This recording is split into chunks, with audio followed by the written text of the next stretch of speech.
Police भी बहुत ज्यादा थी, पीटीआई वाले भी थे, नीली वाले भी थे, हुआ क्या? लेकिन आज पाकिस्तान ओवरसीज़ वाले आपने देखा कसीरुल तादाद में जो आए हैं, तकरीबन 1000+ लोग थे। और पीटीआई वाले वही शरंगेज, वही उनका पुराना जो ड्रामेबाजी, वो 8 से 10 या 12 लोग होंगे। उन्होंने जो है इस प्रोग्राम को खराब करने की कोशिश की है। आप देख सकते हैं कि हल्लड़बाजी करने की कोशिश की। तो मैंने अपने कारकुनों को आपने देखा है, रोका है हमने जहाँ तक हम रोक सकते हैं। हमारे कारकुन बहुत गुस्से में थे क्योंकि वे गलीज नारेबाजी कर रहे थे पाक फौज के खिलाफ, पाकिस्तानी हुक्मरान के खिलाफ, प्राइम मिनिस्टर के खिलाफ। तो उनको रोकने की कोशिश की है, लेकिन फिर भी मेरा हाल थोड़ा सा उनको फिर उनकी ज़बान में हमें जो है वो सबक देना पड़ा है जो हमने दिया, और वो फिर दुम दबाकर भागे। हम यहाँ पर एक औरत भागती हुई नजर आई, वो कौन थी औरत?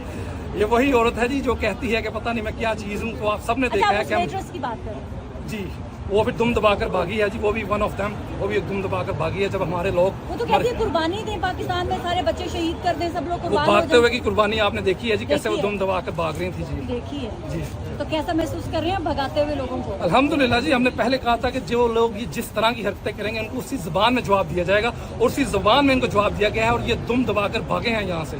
ये आपस में भी लड़ पड़े, एक दूसरे को गालियां दे रहे थे। ये इनका पेशा ही यही है, ये इस तरह की हरकत ही करते हैं। ये टिकटॉक्स के चक्कर में आते हैं, अपनी वीडियोस के चक्कर में आते हैं। बस इनको जो है एक सोशल मीडिया का एक मवाद चाहिए, तो किसी भी सूरत में हो ये बस वही करते हैं जी।